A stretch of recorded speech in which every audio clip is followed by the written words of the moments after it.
يو السلام عليكم يا اخوان، معكم مستر وجيه، واليوم عندنا مباراة دوري روشن، الجولة التاسعة من دوري روشن بين نادي الاتحاد ونادي الرياض في مدينة جدة في استاد الأمير عبد الله الفيصل. يا اخوان يا عيني يا الاتحاد، يا عيني يا نادي الذهب، يا نادي الشعب، والله اشتقنا لدوري روشن يا اخوان، والله اشتقنا لدوري روشن بعد توقف دام اسبوعين يا اخوان، اسبوعين، فكانت اسبوعين كئيبة بسبب توقف الفيفا، وحاليا رجعنا بعد فترة التوقف يا اخوان. والله متحمسين يا اخوان الاتحاد، يلا يا اتحاد شدوا، وخصوصا يا اخوان انه الاتحاد استفاد من فترة التوقف، واغلب اللاعبين رجعوا، اللي رجع من الاصابة واللي رجع من الايقاف واللي رجع من العقوبات، فالامور طيبة. حاليا تشكيلة الاتحاد شبه مكتملة في هذه المباراة، فنتمنى انه الاتحاد يقدم مستوى كبير في هذه المباراة. وطبعا يا اخوان نسينا شال الاتحاد ولبست شال الاتحاد، والله متحمسين. شفتوا كيف يا اخوان من الحماس لدوري روشن ومن قوة الاشتياق لدوري روشن نسينا الشال وحاليا لبسناه. طيب يا اخوان، بما اننا في بداية المباراة حاب اقول تشكيلة الفريقين. تشكيلة نادي الاتحاد: رايكوفيتش، مهند الشنقيطي، حسن كادش، دانيلو بيريرا، ماريو ميتاي، فابينيو تافاريس، انجولو كانتي، احمد الغامدي، ستيفن بيرغواين، موسى ديابي، البلندوري، كريم بنزيما. تشكيلة نادي الرياض: ميلان بوريان، أسامة البواردي، محمد الخيبري، يوان باربت، سليمان هزازي، إسماعيل سورو، سيرجيو غونزاليس، أنطونيو توزي، خليل العبسي، تيدي أوكو، مامادو سيلا.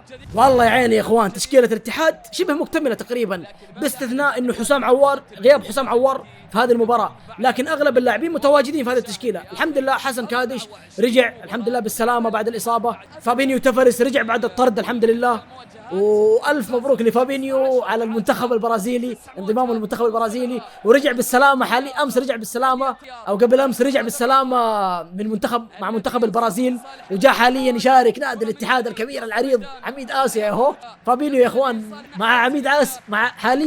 فابينيو يا اخوان حاليا يعتبر مع عميد آسيا ومع المنتخب البرازيلي، والله فخامة يا فابينيو. ويلكم باك ستيفن بيرغواين رجع بعد الإصابة. دانيلو بيريرا رجع بعد الطرد، لا كان هو اخذ كرت احمر في آسيا صحيح.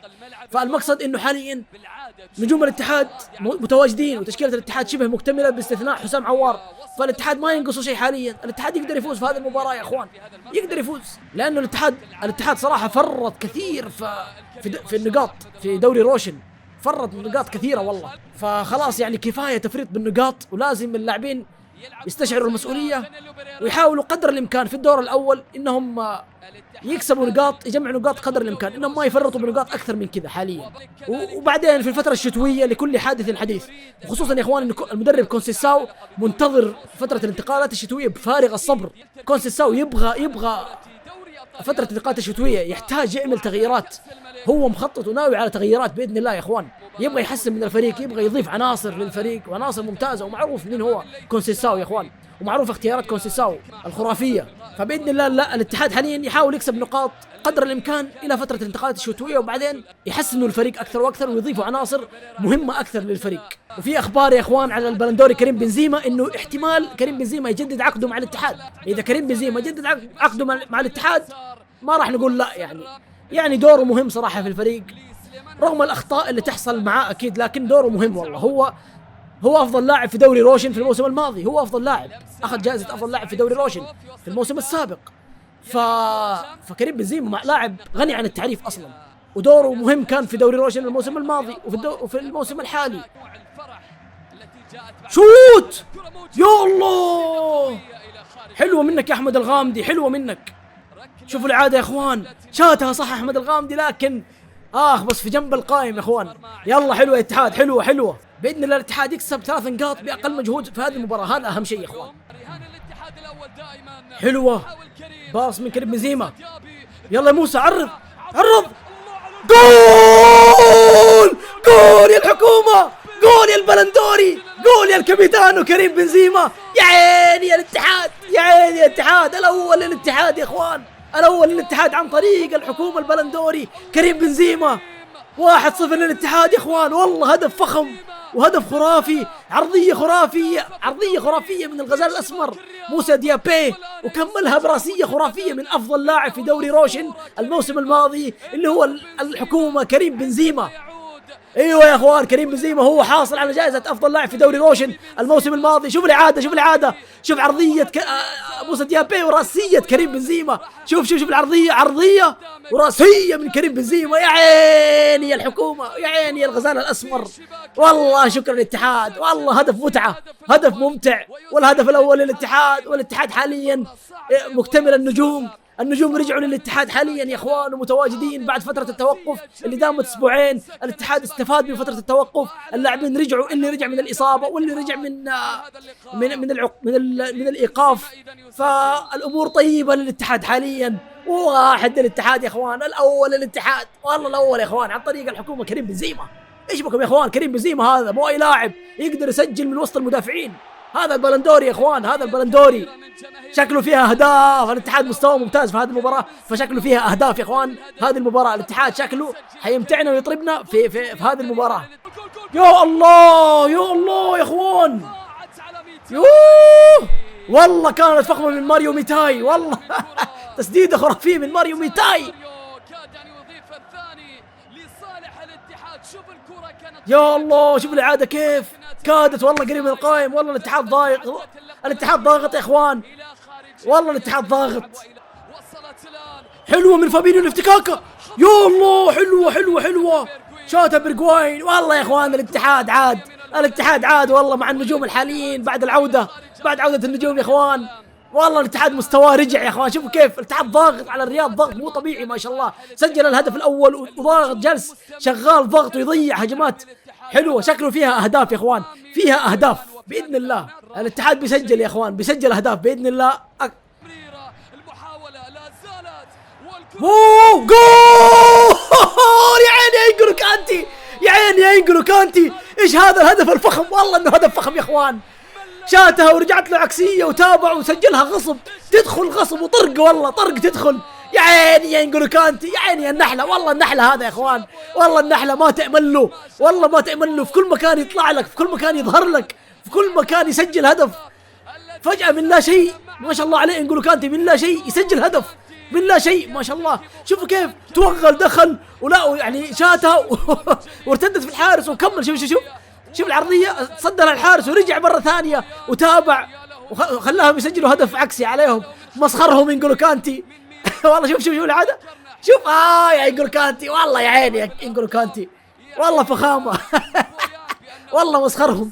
خلى الحارس، شوف شاتها المرة الأولى والحارس صد لها، وشاتها مرة ثانية وخلى مدافع الرياض يسجلها بنفسه. والله النحلة يا اخوان هذا، والله النحلة. والله يعجبك انجلو كانتي يا اخي في اهدافه، والله صراحة اهداف انجلو كانتي دائما ترى متعة، والله طرب. مع انه كذا انجلو كانتي يا اخوان هادي ورايق وحاله حل نفسه عارف، وفجأة يسجل لك هدف بلدغة، يلدغك بهدف ما شاء الله. الثاني للاتحاد يا اخوان، الثاني للاتحاد. والله الاتحاد مستوى ممتاز في هذه المباراة، مستوى ممتاز. الفريق متماسك، الفريق ماسك كورة، استحواذ، سيطرة ما شاء الله على الاتحاد في هذه المباراة. طبيعي ليش يا اخوان؟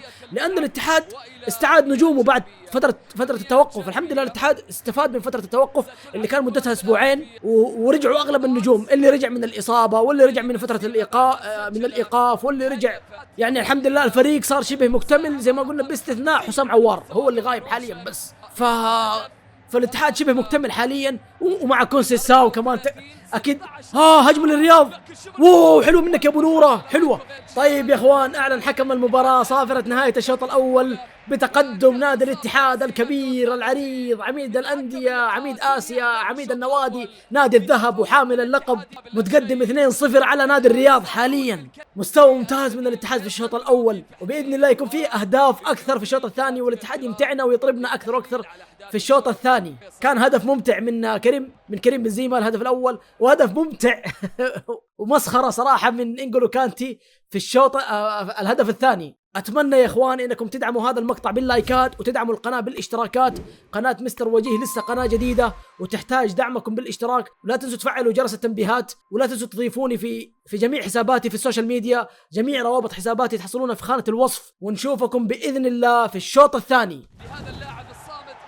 حلو منك يا احمد الغامدي، حلو المراوغه، لا ما كملت، ما عرضها صح يا اخوان. احمد الغامدي ما عرضها حلوه حلوه حلوه يا احمد الغامدي. واو يا شنقيطي، واو حلوة اسيست كان خرافي من كريم. خلينا نشوف الإعادة ونشوف الإعادة يا اخوان. واو كان بري اسيست فخم من كانتي واسيست خرافي من كريم بنزيما. الشنقيطي شاتها يا اخوان لكن ما جت معاك يا شنقيطي، شاتها برا المرمى يا اخوان. والله اسيست خرافي من كريم بنزيما، اسيست خرافي من كريم بنزيما. حلوة العرضية من موسى ديابي. واو يا كريم، واو يا كريم كان الثالث والله. حطها صح كريم بنزيما لكن تصدى لها حارس الرياض. والله حارس الرياض مصحصح في هذه الهجمة. والله الاتحاد ضاغط ما شاء الله، ضاغط. واو يا احمد الغامدي، ايش هذا الضغط الخرافي يا اتحاد، ما شاء الله تبارك الله.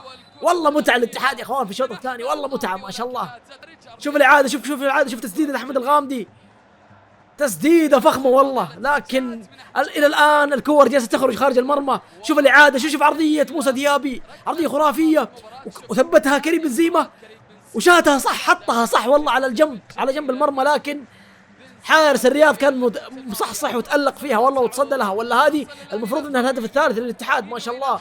والله الاتحاد شغال ضغط ضغط ضغط، صدقوني في هدف باذن الله الاتحاد، في الهدف الثالث باذن الله. حلوه الون تو،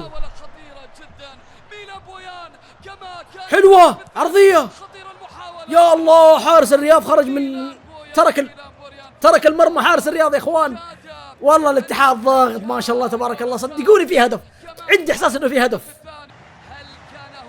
ايش في يا اخوان؟ شكر الحنفوش الحكم جالس يشوف الفار، يقول انه موسى ديابي ضرب لاعب الرياض كف ولاعب الرياض مصاب. ايش في يا اخوان؟ الله يستر. اوف فيها كرت على موسى ديابي يا اخوان. لا كرت احمر على موسى ديابي. لا يا شيخ، لا يا شيخ يا اخي، يا موسى ديابي والله لسه فرحنا، قلنا فرحانين يا اخوان في هذه المباراه انه نجوم الاتحاد رجعوا بعد فتره التوقف. على طول كرت احمر، ما ترتاحوا انتوا الا بكرت احمر يا اخي، يا ايقافات يا اصابات يا كرت احمر. كل ما يكتمل الاتحاد لازم يجيك لاعب، ما بقول الكلمه بس يخرب يعني يخرب الاكتمال اللي في الفريق. ما يصير كذا يا اخي. شوفوا بالله الإعادة يا اخوان، شوفوا موسى ديابي ايش سوى، ما لها داعي يا موسى ديابي يا اخي. شوف ضرب لاعب الرياض كف، ضربه كف يا شيخ. ما اقدر اعترض على الكرت الاحمر، ما اقدر يا رجل. شوف كيف قدام عيننا وقدام انظار الناس يا رجل الكف. ابغى احاول ارجع من هنا اعترض، اقول عذر على موسى ديابي، لكن والله كف يا اخوان واضح يا اخي. يا موسى ديابي والله نحتاجك يا اخي، والله نحن مو زعلانين يا اخي على الطرد الا لاننا نحتاجك والله في الدوري.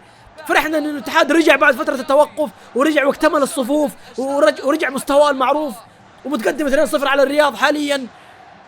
والاتحاد يعني خلاص قلنا دحين بيستعيد النقاط، لانه كان يفرط نقاط بالمباريات الماضيه، فرط بنقاط كثيره في الدوري في المباريات الماضيه، وحاليا جالس يستعيد النقاط. فرحنا انه بيستعيد النقاط واكتمل الفريق. فجاه يجيك موسى ديابي يخربها ويضرب كف وكرت احمر. والله ما يصير يا اخي، اقسم بالله. ايش في الاتحاد؟ ايش المسخره هذه يا لاعبين الاتحاد؟ قبل كم مباراه كرت احمر لفابينيو، وحاليا كرت احمر لموسى ديابي، ودانيلو بيريرا اخذ كرت احمر بس في اسيا، صحيح في النخبه الاسيويه. لكن ليش الكروت الاحمر المجانيه هذه الاتحاد يا اخي، يا لاعبين الاتحاد؟ والله كرت احمر اقسم بالله وقف توقيت ما له داعي. الحمد لله انه الاتحاد متقدم 2-0 يعني، الحمد لله انه يعتبر فايز الى الان. لكن تخيل الطرد يكون في وقت حرج او في نتيجه حرجه، والله حتكون كارثه يا اخوان. والله استهتار يا اخوان، والله استهتار من موسى ديابي. والله موسى ديابي بدع في هذه المباراه، وهو صاحب الهدف الاول وصاحب الاسيست في الهدف الاول لكريم بنزيما، وبدع صراحه ومتالق والله موسى ديابي. لكن والله يا اخي الاستهتار ما له داعي والله. يلا راح نفقد الغزال الاسمر موسى ديابي المباراه الجايه في الجوله الجايه في دوري روشن، وان شاء الله يعني يرجع بقوه في المباراه ما بعد الجايه، في الجوله ما بعد الجايه. لا يا عيني عليك يا رايكوفيتش، يا عيني عليك يا ابو نوره، والله يا عيني عليك يا ابو نوره، ما شاء الله تبارك الله على التصدي الخرافي هذا. شوفوا التصدي كيف، شوفوا الاعاده يا اخوان، تصدى لانفراد فخمه من الرياض، انفراده خطيره من الرياض، وبيد واحده تصد لها، وحش يا رايكوفيتش. شوفوا الاعاده بيد واحده تصدى لها، ما شاء الله تبارك الله. والله يا اخوان ابو نوره جمايله كثير علينا رايكوفيتش، والله وحش يا رايكو. شكرا والله، شكرا يا رايكوفيتش. واو يا تسديد حق الرياض، يا عيني يا رايكوفيتش، يا عيني يا رايكوفيتش، والله يا اخوان رايكوفيتش والله فخامه اقسم بالله، والله فخامه، جمايله كثيره على الاتحاد يا اخوان. شوفوا التصدي الخرافي كيف ما شاء الله تبارك الله، تسديده خطيره، شوف الاعاده تسديده خطيره وتصدى لها رايكوفيتش، تصدى لها والله وطيرها من بعيد. هذه التصديات الفخمه يا رجل، مو تصدي حامد الشنقيطي ضد الهلال لما بدل ما يطيرها برا راح رجعها لمهاجم الهلال وخلاها مرتده. شوف الخبره هنا الخبره ما شاء الله تبارك الله. رايكوفيتش يا اخوان لما رايكوفيتش انحشر طير، لانها تسديده صعبه كانت في الزاويه 90 يا اخوان، رايكوفيتش صد لها وطيرها فوق. لا الهدف الاول للرياض، الهدف الاول للرياض، اقسم بالله خلاص. الى متى رايكوفيتش بيجلس يتصدى ويتصدى ويتصدى؟ والله تعب اقسم بالله تعب. ايش هذا التخاذل لدفاع الاتحاد؟ الحمد لله ان 2-1 لسه للاتحاد والاتحاد متقدم، بس يا اخي ايش فيه؟ ايش فيه يا دفاع الاتحاد ويا وسط الاتحاد؟ واو والله راسيه، والله شوف كيف الراسيه. خلاص رايكوفيتش والله تصدى كثير يا اخوان، والله تصدى كثير وتألق كثير. خلاص طبيعي يا اخي الرياض دامه ضاغط مصيره راح يجي هدف. يا اخي دانيلو بيريرا ايش قاعد تسوي يا اخي؟ مرت الكرة من قدامك ما قدرت تلحقها. وينك يا المدافع الثاني مع دانيلو بيريرا؟ ايش اسمه يا شيخ؟ حسن كادش. وينك يا حسن كادش يا اخي؟ غطي مع دانيلو بيريرا يا اخي. ترى من اول الرياض ضاغطين ضاغطين ضاغطين ضاغطين، الاتحاد ضاغط طوال فترة المباراة. حاليا في نهايات الشوط الثاني في الدقائق الأخيرة او من المنتصف الثاني من الشوط الثاني، الرياض بدأ يقلبها علينا وبدأ يعني يضغط على الاتحاد. وكمان للأسف الشديد انه الطرد أثر علينا، طرد موسى ديابي أثر والله في المباراة، والله استهتار وتخاذل من موسى ديابي. مستواه كان ممتاز في هذه المباراة ايوه، بس اقصد تخاذل انه استهتر بالكرت الأحمر، والله اخذ كرت مجاني، كرت أحمر يا اخوان. اوه يا اخوان تبديل، خروج كريم بنزيما البلندوري وخروج انجلو كانتي النحلة، ودخل بدالهم عبد الرحمن العبود، دخل بدال كريم بنزيما، وعوض الناشري دخل بدال انجلو كانتي. شكله كونسيساو يبغى يعوض مكان طرد موسى ديابي حاليا يعني تقريبا، لانه ما في جناح، موسى ديابي انطرد فما في جناح، فاضطر انه يدخل العبود. اتوقع انه كونسيساو خلاص يعني حيتراجع، حيقفل وحيلعب مرتدات يعني عن طريق عبد الرحمن العبود وعن طريق ستيفن بريغواين واحمد الغامدي، مرتدات يعني. شكله بيقفل عشان يضمن النتيجه 2-1 ولا انه نخسر الفوز، هذا اهم شيء. يلا فاول الاتحاد، فابينيو. واو كادت يا فابينيو تفريس، والله كانت يا فابينيو، والله تسديده خرافيه بالفاول من فابينيو، من نجم منتخب البرازيل، من محور ارتكاز منتخب البرازيل يا اخوان. شات الفاول وكادت، والله كان الهدف الثالث من فابينيو. ايوه شايفك يا فابينيو، شايفك ها، شوت فاولات وحركات وكانت هدف، قريب انها تكون هدف. شايف فابينيو يا اخوان شاد حيله عشانه دخل انضم مع منتخب البرازيل وصاير لاعب مع المنتخب البرازيل ومع نجوم البرازيل. خلاص مين قدك يا فابينيو؟ دحين قاعد تلعب بفورمه عاليه وتلعب بمستويات خرافيه. حلوه منك يا فابينيو، حلوه منك. فابينيو يا اخوان شاد حيله عشان منتخب البرازيل، دحين ايش بكم؟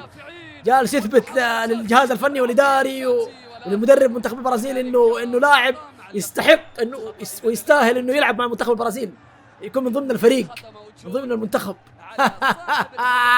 يستاهل فابينيو، والله يستاهل صراحه. حقق بطولتين مهمه مع نادي الاتحاد في الموسم الماضي، بطوله دوري روشن وبطوله كاس الملك، بطولتين مهمه وقويه تعتبر والله يا اخوان في الموسم الماضي والموسم الحالي. يلا فاول الاتحاد، فابينيو تسديده من فابينيو، يا الهي يا فابينيو، ثاني فاول من فابينيو، كانت حتكون هدف.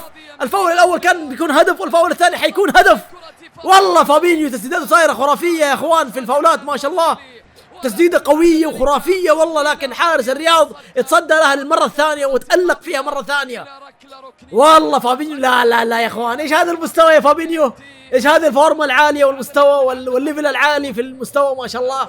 هذا كله عشان منتخب البرازيل، هذا كله عشان منتخب البرازيل يا فابينيو. تغيرت وصاير مستواك افضل وليفله عالي عشان المنتخب. اذا كذا والله يا رب دائما تنضم في المنتخب، يا رب دائما تكون مع المنتخب اذا كذا مستواك يا فابينيو ما شاء الله. والله فخامه يا اخوان انه نادي الاتحاد عندهم لاعب يلعب مع منتخب البرازيل، لاعب من ضمن منتخب البرازيل متواجد مع نادي الاتحاد حاليا وهو فابينيو تافاريس. والله فخامه يا اخوان، فخامه وشيء كبير والله للاتحاد والجمهور الاتحاد ما شاء الله. اوه يا اخوان، تبديل دخول احمد شراحيلي بدل بيرغواين. بيرغواين والله جمهور الاتحاد يحيوا بيرغواين والله، ويلكم يا باك يا بيرغواين بعد الاصابه. بس انا مستغرب يا اخوان انه احمد شراحيلي كيف انتشرت اخبار انه احمد شراحيلي انه عنده اصابه قويه وحيغيب شهر او اكثر من شهر. ما شاء الله تبارك الله، الحمد لله انه رجع موجود متواجد الحمد لله، والحمد لله انه موجود بالسلامه وما في الا العافيه الحمد لله. فان شاء الله ما في الا العافيه احمد شراحيلي، وان شاء الله يرجع شطه المعروف اللي نعرفه اللي كان مبدع معانا في امل في موسم 2022 2023.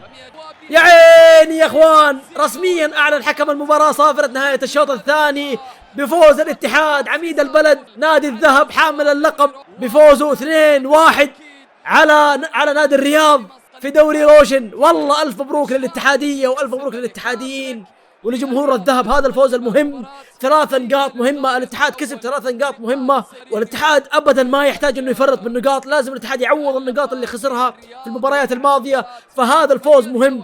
شايف الوضع مشحون حاليا بين لاعبين الرياض وبين حكم المباراة، وكمان يعني مشحون بين لاعبين الاتحاد وحكم المباراة.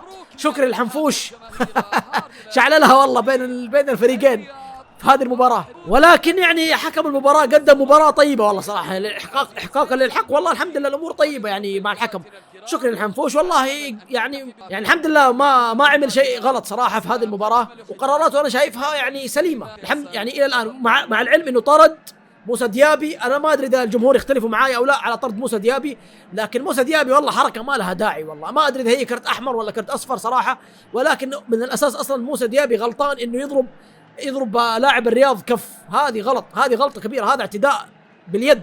اعتداء باليد معروف ايش عقوبتها يعني يا اخوان، تلامس باليد يعني واعتداء باليد. فهذا كان استهتار للاسف من موسى ديابي. ما ندري هل هو موسى ديابي ضربه كف بالعانيه ولا مو بالعانيه، ما ندري صراحه، ما نقدر نشوف، ما نقدر نحكم على نية موسى ديابي اكيد. ولكن يعني طرد والله مجاني لموسى ديابي. موسى ديابي اخذ كرت احمر مجاني للاسف الشديد، وكنا نحتاجه في المباراه الجايه، لانه الاتحاد يحتاج يعني يكسب 3 نقاط في كل مباراه في دوري روشن، يحتاج يكسب كل النقاط الجايه عشان يعوض والله، عشان يعني ينافس على المراكز الثلاث الاولى، عشان يضمن النخبه الاسيويه في الموسم الجاي يا اخوان. الف مبروك لجمهور الاتحاد هذا الفوز العريض. الهدف الاول عن طريق كريم بنزيما، والهدف الثاني عن طريق انجولو كانتي. هدف صراحه مهم، وفابينيو تافاريس تالق في هذا المباراه وشات فاولين صراحه، ركلتين ضربتين حره ترى كانت مهمه وكانت قويه وكانت حتكون هدف. والله الفاولين كلهم كانوا حيكون هدف والله. وفابينيو صراحه استعاد مستواه، هذا كله من منتخب البرازيل. والله شكرا، خلاص ان شاء الله دائما يا اخوان فابينيو انه يلعب مع منتخب البرازيل وينضم مع منتخب البرازيل عشان يبدع معانا هنا ومستواه يكون عالي وليفله عالي مع نادي الاتحاد، هذا اهم شيء. ورايكوفيتش ابو نوره ما قصر في هذه المباراه، والله تصدى تصديات كثيره وحاسمه ما شاء الله، جلس يتصدى ويتصدى ما شاء الله الين ما دخل عليه هدف واحد بالقوه وبالغصب والله، ومي غلطه منه، غلطه دفاعيه والله، اهمال من الدفاع للاسف. ولكن اهم شيء الثلاث نقاط. الف مبروك للاتحاد هذا الفوز الكبير، الثلاث نقاط المهمه، وهارد لك لنادي الرياض على الهزيمه والخساره. الى هنا يا اخوان وصلنا الى نهايه المقطع. اتمنى يا اخوان انكم تدعموا هذا المقطع باللايكات، وتدعموا القناه بالاشتراك، وتفعلوا جرس التنبيهات. قناه مستر وجيه لسه قناه جديده وتحتاج دعمكم بالاشتراكات، ولا تنسوا تضيفوني في حساباتي في السوشيال ميديا. جميع روابط حساباتي تحصلونها في خانه الوصف. حياكم هناك في حساباتي. وكان معاكم اخوكم مستر وجيه، ونشوفكم باذن الله في المقاطع الجايه والمباريات الجايه على خير، وسلام.